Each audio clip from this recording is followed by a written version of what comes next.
Denver was drenched in early morning rain, the cold, wet streets reflecting the lights like shards of glass. At the bottom of the hill leading into the upscale suburbs, a dark red SUV suddenly stopped. A mother in a deep red coat stood out against the gray sky, and beside her, a pretty little girl in a pink dress, her eyes filled with worry. But it was their German shepherd, Grace, who brought the whole neighborhood to a halt. Grace suddenly stood in front of the house, her fur bristling, her ears pricked, her body turned toward the invisible distance at the end of the road. And then, a strange, deep moan came from her belly. Olivia squeezed her daughter's hand. Chloe whispered, "Mom, Grace is afraid of something." But when Olivia bent down to touch Grace's back, she felt something even more frightening. Mysterious movements under her skin, stronger than any contraction. Grace stared into the darkness of the rain, her brown eyes suddenly flashing a pale blue. Then she took a step back, as if warning them of a secret no one was ready to face. And what the mother in red and the little girl in pink were about to witness would change Denver forever. Before we begin, don't forget to like, share, and let us know where you're watching from. These stories are made possible because of you. Denver wore the storm like a warning that day. The city at the foot of the Rockies, usually all clean glass and confident skylines, lay under a ceiling of low, bruised clouds. Wind swept down the streets in cold, restless gusts, smearing rain across car windows and bending the trees that lined the quiet, moneyed cul-de-sacs at the edge of town. Out in the affluent outskirts, where the houses were more glass than wall, and steel gates whispered open for the right license plates, the Bennett estate watched the weather roll in like a ship of light anchored on the hillside. Floor-to-ceiling windows reflected a sky gone the color of wet concrete, while inside, warm light slid across polished stone and carefully chosen art. Olivia Bennett moved through that light as if it belonged to her. In her mid-30s, she was the kind of woman people turned to look at without quite knowing why. Tall and slender, with an easy, practiced grace that came from years of boardrooms, charity galas, and never allowing herself to stumble in public. Her dark brown hair fell in soft waves to her shoulders, framing a heart-shaped face with high cheekbones and calm, intelligent hazel eyes. Her skin held the soft gold of someone who spent just enough time in the sun to look alive, but not enough to ever burn. Today, as almost every day, she wore deep red, a fitted crimson dress that hugged her figure, matched by a long, rich red cardigan that swung around her knees when she walked barefoot across the cool floor. Beside her, skipping through the living room like a splash of lighter color, was Chloe. 11 years old, with a narrow, lively face and big brown eyes that always seemed a little too wide for the world, Chloe carried her mother's elegance in miniature but wore it with less restraint.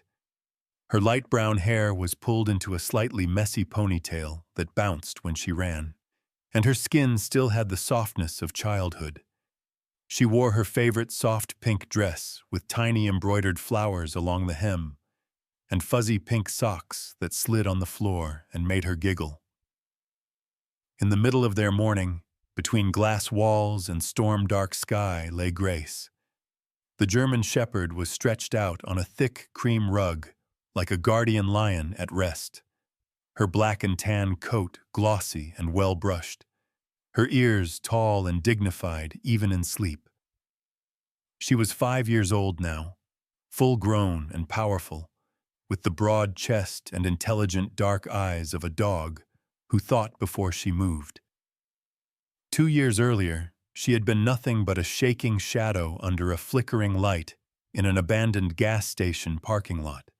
Skinny, soaked, terrified, and yet still growling at anyone who came too close to the cardboard box she had claimed as a shield. Chloe had been the one who saw past the snarls, pressing her tiny pink-clad hands against the car window and begging her mother not to drive away. Olivia had been the one who stepped out into the rain, crouching low in her ruined designer heels, voice soft but steady until Grace, trembling, allowed herself to be led into the car. Since that night, the dog had become their quiet shadow, their constant protector, their family. And now Grace's body was heavy with new life. Her belly rounded gently beneath her rib cage, and her movements were slower, more deliberate. Chloe knelt beside her, fingers combing through the thick fur. "You're still beautiful, even if you're big now," she whispered, cheek resting against Grace's side. Grace huffed softly, a patient, long-suffering sound, and nudged Chloe's hand with her nose. Olivia smiled as she watched them, but there was a tension in the air that had nothing to do with quarterly reports or investment calls. Outside, the clouds slid lower. The wind picked up. Rain began as a fine mist on the glass, then thickened into streaks. It was then that Grace changed. At first it was small, a restless shift of pause, a sigh a little too sharp. She stood up, circled once, then again, each loop tighter than the last. Her claws clicked on the polished floor as she paced from the window to the hallway and back, ears pricked, tail lowered. A faint growl vibrated in her chest. Not the warning growl she used for delivery men who approached too fast, but something quieter, deeper, like a note of unease rising from somewhere she couldn't name. "Grace?" Olivia's voice softened automatically. She crossed the room, the red hem of her dress brushing her calves, and crouched beside the dog. Her long fingers slid along Grace's spine, feeling the muscles ripple beneath her coat. The dog flinched at her touch, not in fear, but in pain. A ripple moved along her belly, sharper than the lazy kicks Olivia had felt before, and Grace's breathing hitched. "Is it time?" Chloe's voice rose, thin with excitement and fear.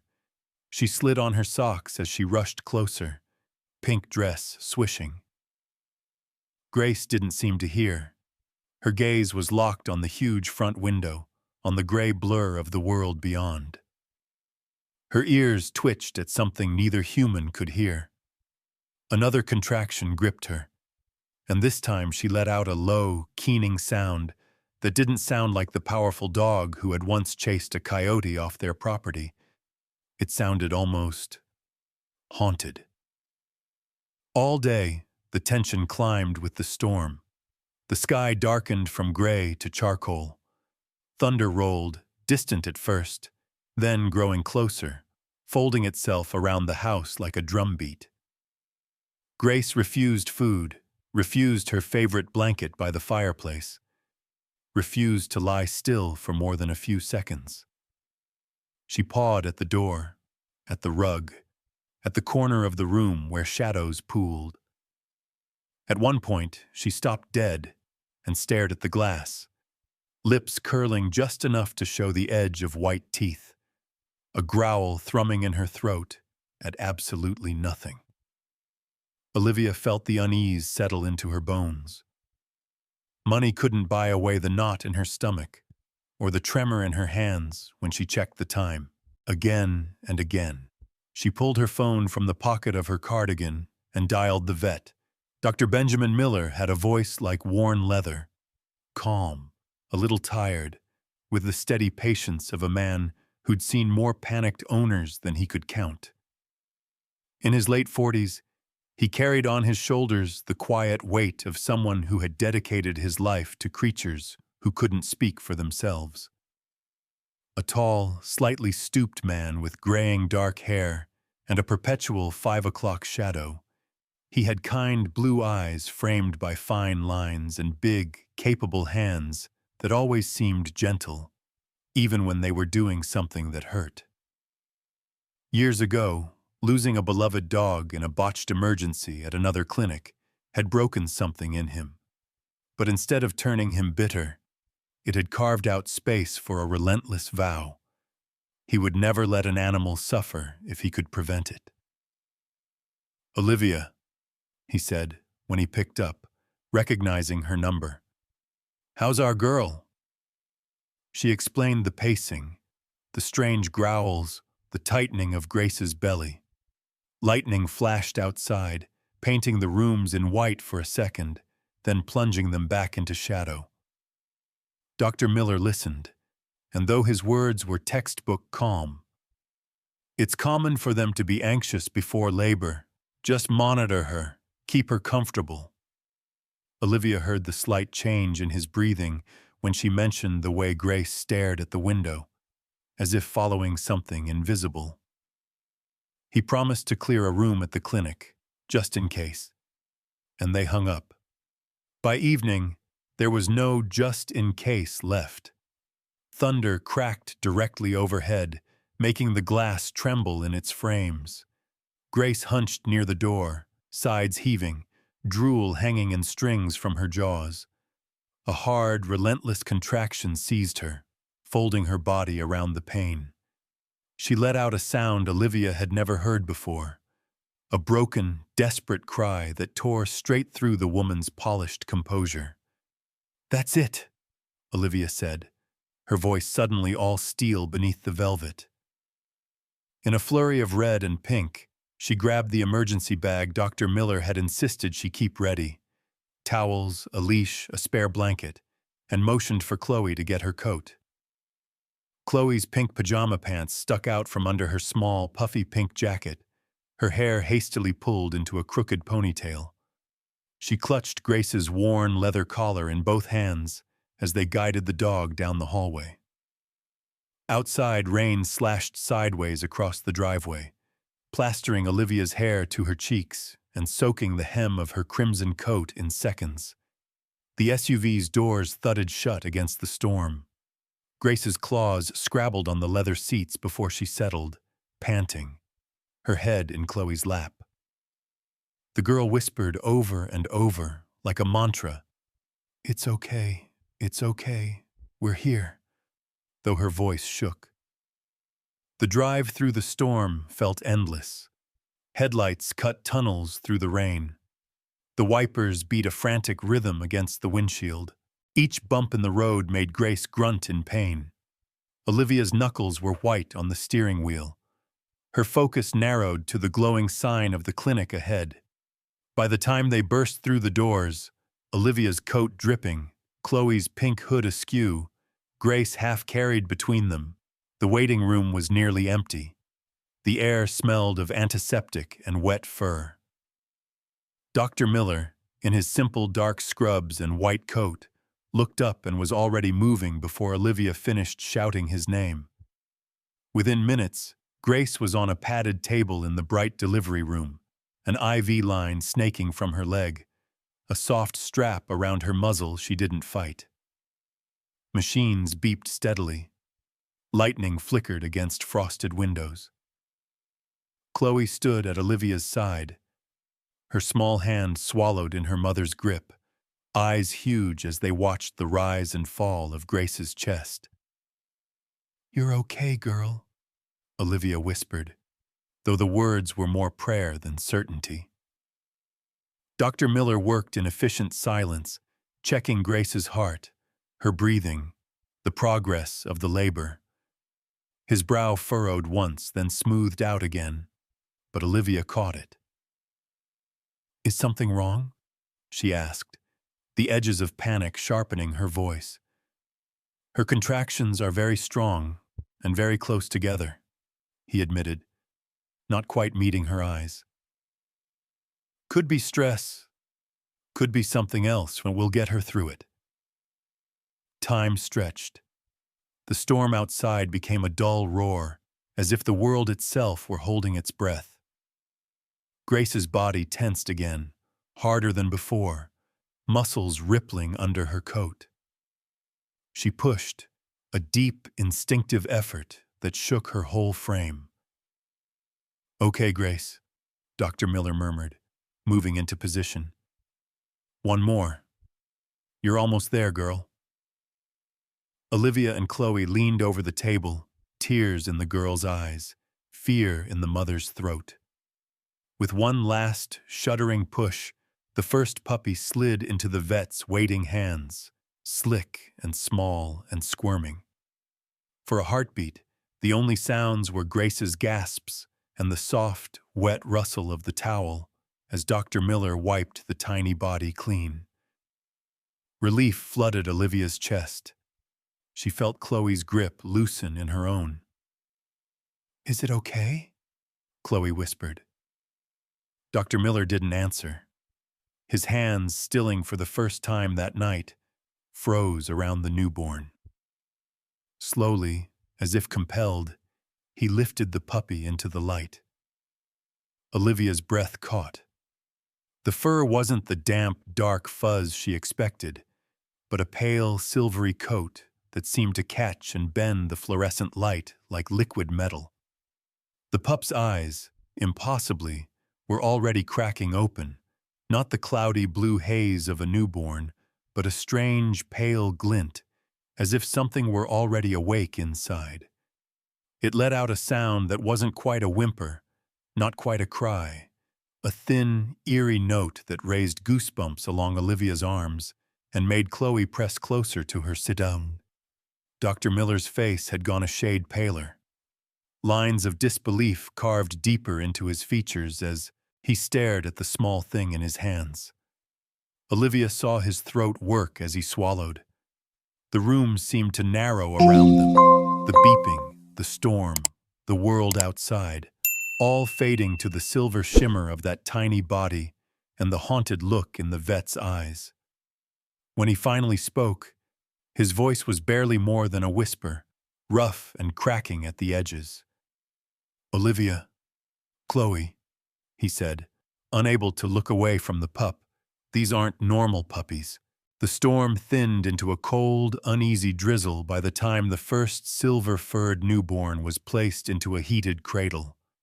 Grace lay trembling on the padded table, her breaths shallow and uneven, but her eyes, dark, fierce, maternal, never left the tiny creature in Dr. Miller's hands. A moment later, another contraction seized her, then another. Olivia held Chloe close, one arm wrapped around the girl's trembling shoulders. The crimson fabric of her coat brushed the pink hood of Chloe's jacket, like two flames fighting the storm together. Grace pushed again, and a second pup emerged, this one moving with startling strength for a newborn, its wet fur already shimmering like molten moonlight. The third came minutes later, then a fourth. All bore that same eerie silver coat, the faint bluish glow beneath the skin, the frightening alertness that made them seem older than the hour they had lived. Each tiny head twitched toward sounds no human could hear. Each pair of eyes, though barely cracked open, reflected light with an almost metallic tint. Grace, though exhausted and shaking, lifted her head every time someone reached too close. A guttural growl vibrated from her chest, deeper than any sound Olivia had heard from her gentle dog before. Dr. Miller murmured reassurances, but kept his distance unless necessary. His face, lined, tired, marked by the grief of old failures, held something new tonight. Fear.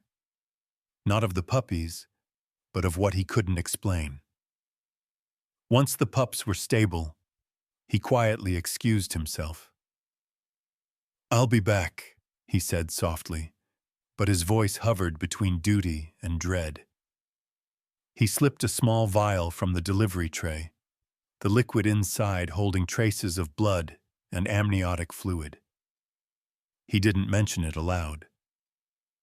Olivia noticed, but she said nothing. She understood too well the look of a professional needing answers to keep panic at bay. The hallway outside the delivery room felt colder than before. Fluorescent lights flickered softly overhead as Olivia sat on a plastic chair, Chloe curled against her side. The girl's pink hoodie was damp at the cuffs from wiping her tears. She stared at the closed lab door where machines hummed, clicked, and whirred. Olivia squeezed her daughter's hand, though her own fingers trembled. Inside the lab, Dr. Miller stood over the sequencer, a bulky machine with chipped paint and a soft mechanical groan. He pushed up the sleeves of his white coat, revealing forearms dusted with fading scars from years of animal rescues gone wrong. He inserted the sample into the analyzer. On the screen, lines of genetic data flickered to life. His tired blue eyes narrowed. The sequence looked wrong, or rather, impossible. Segments of familiar canine DNA appeared, but they twisted into patterns that had no place in modern biology. Long extinct markers, gaps that reassembled into structures he had only seen in research papers about prehistoric genome fragments. He ran it again, then again. Each result returned the same: an ancient lineage, older than wolves, older than domestic dogs, woven through the newborns like threads of forgotten history, and buried within that lineage, something else. Cells with regenerative capabilities far beyond any mammal he had studied, and faint electromagnetic readings too subtle to measure, yet undeniably present. His breath left him in a single shaken exhale. "This shouldn't exist," he whispered. "Not anymore." Meanwhile, on the other side of the hallway, a young nurse named Tara passed by the partially open door of the delivery room. Tara was in her mid-20s, round-cheeked with tired brown eyes, her blonde hair tied in a messy bun. She was kind but curious, too curious, as her co-workers often said. And tonight, curiosity would pull her into a mistake she didn't realize she was making. She peeked inside and froze. On the heating pads, the pups shifted in unison, their coats shimmering like silver foil catching fire. One lifted its head, steady, unnatural, and for a moment, Tara felt as if it were looking directly into her. Her breath hitched. Without thinking, she raised her phone. Click. Just one photo. One tiny moment. But moments travel fast in the wrong hands. Tara slipped out without noticing Grace's growl sharpening behind her. Less than an hour later, the photo was on her private group chat. Within 2 hours, someone reposted it. Within 3, the hashtag #SilverShepherds surged across every platform in Denver. People claimed it was edited. Others insisted it was government breeding. Some thought it was a hoax. Some prayed it was real. By late morning, the world did not need to believe the truth, only that something extraordinary had happened. Olivia, stepping outside for air in her fitted red blazer and dark trousers, felt dozens of eyes follow her from the parking lot. Chloe tugged at her hand. "Mom, look." Across the lot, sleek black sedans rolled in, windows tinted so dark the storm reflected off them like oil. Their plates carried federal tags. 3 men stepped out. The one in front was tall, over 6 feet, narrow-shouldered, built like a man who boxed in his youth but traded the ring for tailored suits. His jawline was sharp, shadowed with dark stubble. His hair, black and neatly parted, was streaked with early gray. His eyes, cold, calculating, almost metallic, missed nothing. He introduced himself simply as Agent Rowan Pierce. His tone was low, clipped, carrying the kind of authority used to doors opening before he reached them. Behind him stood two more operatives, a shorter man with a stern brow and military posture, and a woman with tightly braided hair and a gaze sharp as glass. Agent Pierce looked at Olivia with the measured patience of someone studying a witness rather than a mother. "Genetic Research Division," he said. His voice held no warmth. "We're here for the anomalous litter." Olivia's blood chilled. "They're puppies," she said, steady but trembling beneath. "Not specimens." Rowan's expression didn't change. "You won't obstruct us. Where are they?" And before Olivia could answer, Grace, weak, trembling, maternal fury simmering beneath exhaustion, lifted her head from inside the clinic and growled, a low, warning thunder that rolled across the hall. Something ancient moved in that sound. Rowan Pierce paused, the first hint of doubt flickering in his eyes. The next move would decide everything. The air inside the clinic tightened like a held breath. Agent Rowan Pierce's cold gaze slid past Olivia and Chloe toward the silver pups behind the glass partition. The man's broad shoulders squared beneath his dark suit, the fabric stretching across a chest built with the discipline of someone shaped by both military training and a lifetime of enforced control. His clean-cut jaw was dusted with the faintest stubble, and the early streaks of gray at his temples made him look both experienced and dangerous. He stepped forward, tone clipped. "They're specimens. They require containment." That single word, specimens, ignited something fierce inside Olivia. Her crimson dress, elegant even under the harsh fluorescent lights, swayed as she moved in front of the incubator. Her voice was low but iron-hard. "They are not lab property. They are family." Chloe, shaking but unbroken, pressed herself against Grace's muzzle. Her pink sweater was damp from tears, pauses, and fear, but her eyes glowed with a stubborn fire. "You can't take them," she cried, clutching Grace as if the dog herself were an anchor against the world's cruelty. Grace, though weak from the delivery, let out a snarl that reverberated through the walls. It was deeper than any domestic dog's warning, a sound laced with old instinct and protective rage. One of the agents, a stern-faced man with cropped blonde hair and a square jaw, stepped forward to draw a containment case from his bag. His name tag read Agent Harlow, a man built like a stone block, the kind who followed orders with mechanical precision. Before he could open the case, another voice cut through the tension. "Enough!" A woman entered through the side door, walking with the authority of someone who rarely had to repeat herself. Dr. Elaine Carr was in her late 40s, tall and angular, with silver-rimmed glasses and sharp eyes that missed nothing. Her white lab coat swayed behind her like a cape. Lines at the corners of her mouth suggested she rarely smiled, not out of cruelty, but out of a life steeped in responsibility. She raised a hand toward Rowan. "We proceed with protocol. No forced seizure without formal authorization." Rowan glared at her, annoyance flickering in his steel-gray eyes, but he didn't challenge her publicly. After a tense pause, he stepped back. "Fine.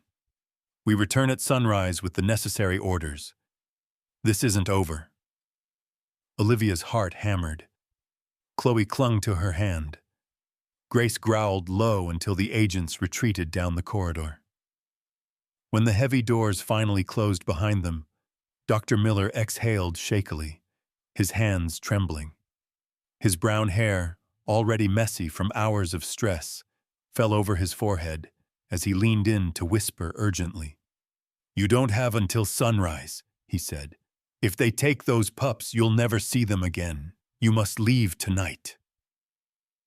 Olivia felt the world tilt. Running meant breaking the law. Staying meant losing Grace's children forever. Chloe looked up at her mother with wide, watering eyes. Mom, we can't let them take them. That settled it. Night fell fast over Denver, the earlier drizzle thickening into a soft, cold rain. The Bennett SUV, a sleek black vehicle built for quiet comfort, waited behind the clinic under a flickering street lamp. Olivia had thrown on her long crimson coat, the fabric catching raindrops like blood-red gemstones. Chloe's small pink coat looked almost luminous in the dim light, as she held tightly to the basket lined with blankets, inside which the silver pups wriggled and squeaked softly. Grace limped beside them, wrapped in a thick towel, her body drained, but her eyes alert with an ancient protectiveness. Dr. Miller followed them out back, carrying a thick folder stuffed with printed data and scribbled notes. In the rain, his lined face looked older, wearier, but more determined than Olivia had ever seen him. He helped load Grace into the back seat before pressing the folder into Olivia's hands. "Inside is everything," he murmured. "Genetic scans, cell analysis, electromagnetic readings. Their lineage is dire wolf, pure, ancient, more intact than anything we've ever found. They aren't just rare. They're a living bridge to a dead species." Chloe gasped softly, staring down at the pups whose coats shimmered like spilled moonlight even in the dark. "So they're magic?" she whispered. Dr. Miller smiled sadly. "No, just forgotten history." Olivia touched his arm. "Ben, what happens if they catch us?" His jaw tightened. Behind the worry in his eyes lay the memory of another animal he had failed years ago, one he had lost because he had followed rules instead of instinct. "If they catch you," he said, voice thickening, "you won't get them back. They'll disappear into a lab, maybe forever." That was all Olivia needed to hear. She climbed into the car, Chloe buckling beside her with the basket of pups on her lap. Grace lay across the trunk area, her flank rising and falling in slow, protective breaths. Olivia started the engine. It purred to life, headlights cutting through the shallow curtain of rain. "Go," Dr. Miller urged. She hit the gas. They pulled out onto the empty back road, heading toward the hills. The highway gave way to winding dirt paths framed by pine trees and mist.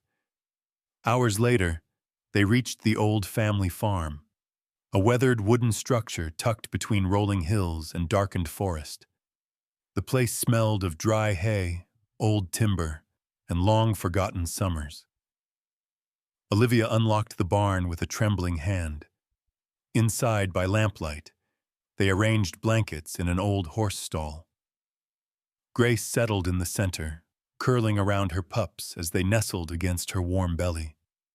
Their silver coats glowed faintly under the golden lamplight, casting strange ripples on the wooden walls.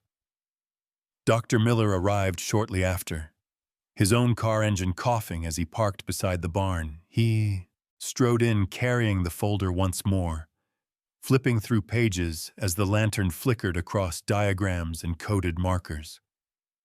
"Their blood," he said, voice cracking with awe, "is unlike anything on record. Dire wolf DNA woven perfectly into modern shepherd lineage, a miracle no one can replicate." He paused, looking at Olivia and Chloe. "But if the government takes them, replication is exactly what they'll attempt." Olivia felt a chill crawl down her spine. "We won't let that happen." Before Dr. Miller could reply, a deep rumble rolled across the hills.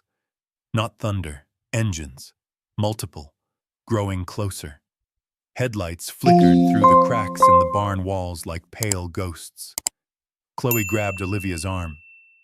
"Mom, they found us." The night that had seemed like a refuge now felt like a trap as the vehicles descended on the old dirt road, their engines echoing the danger that had finally caught up.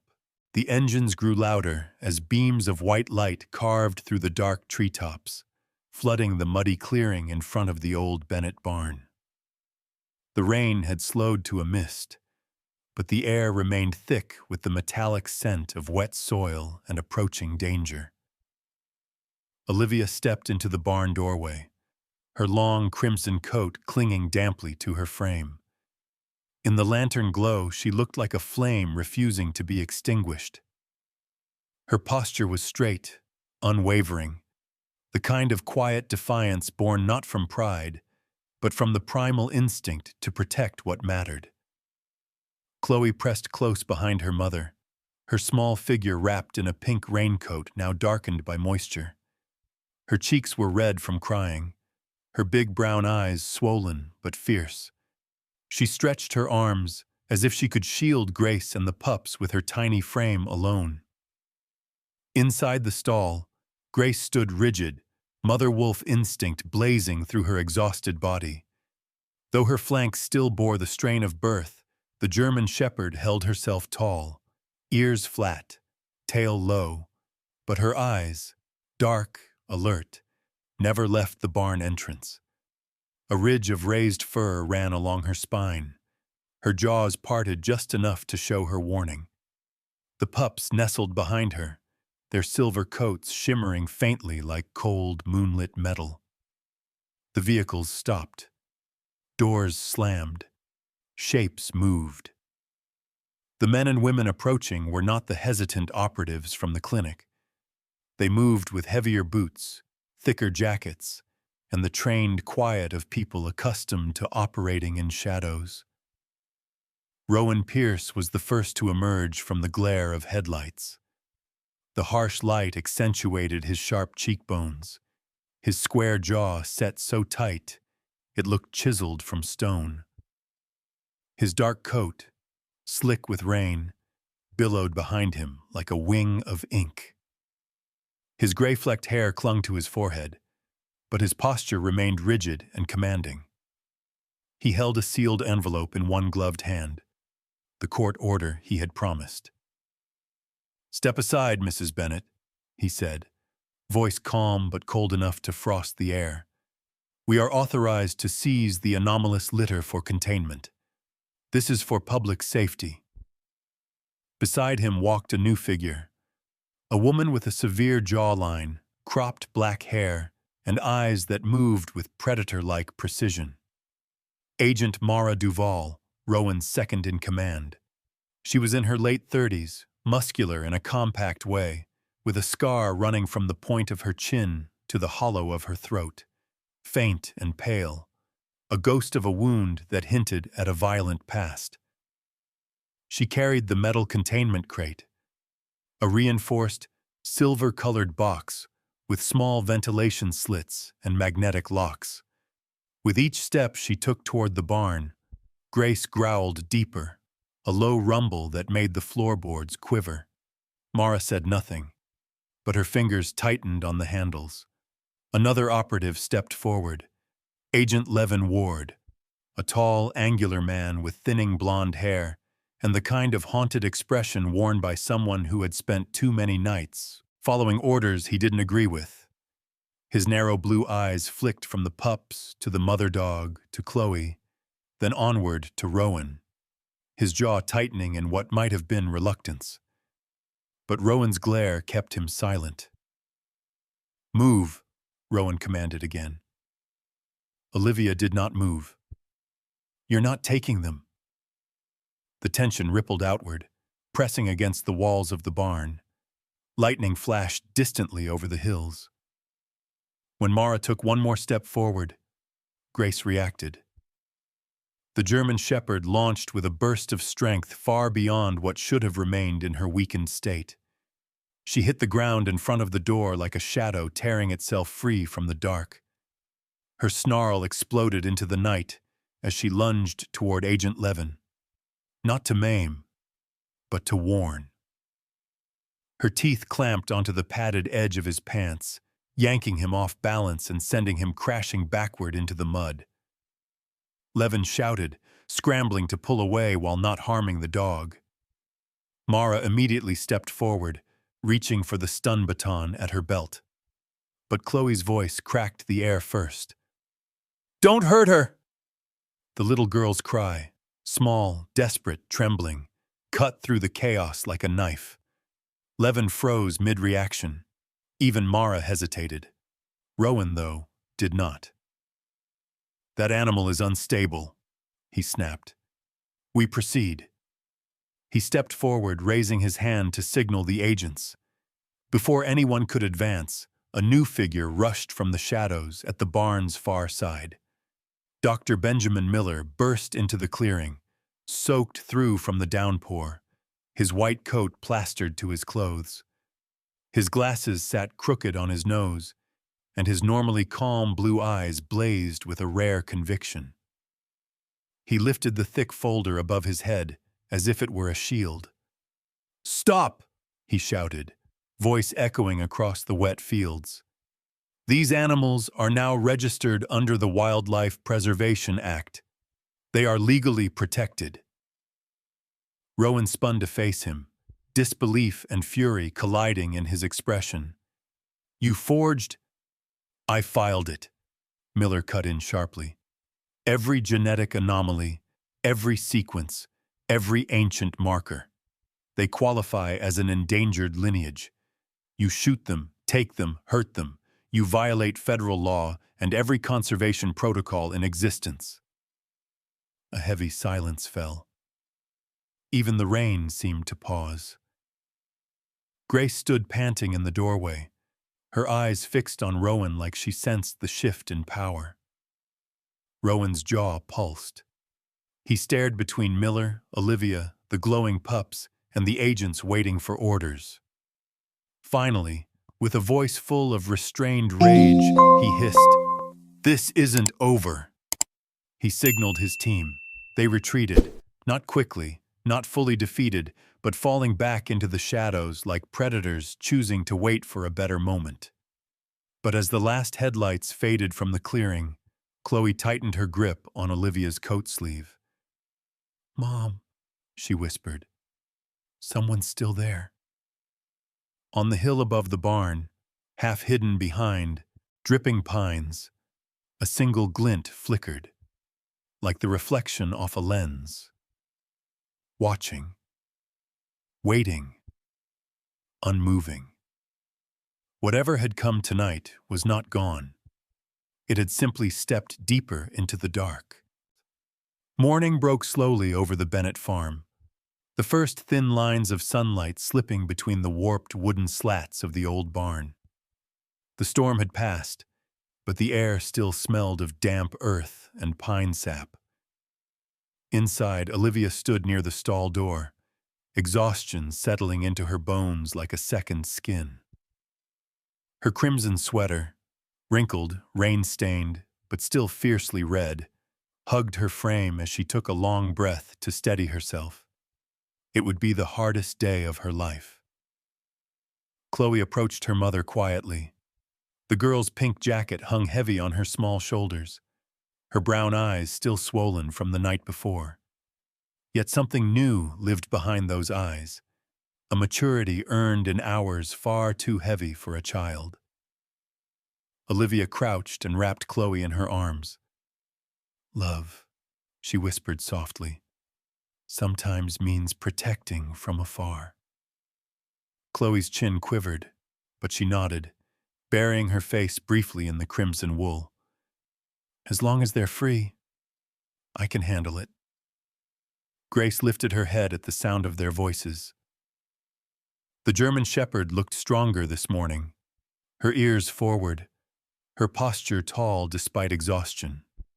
Her pups lay curled against her belly, their silver coats glowing faintly even in the soft morning light. They had grown in a single night, stronger, more coordinated, their tiny paws tapping with restless instinct. Dr. Miller entered the barn quietly. He had spent the night slumped in his car, dark circles beneath his eyes.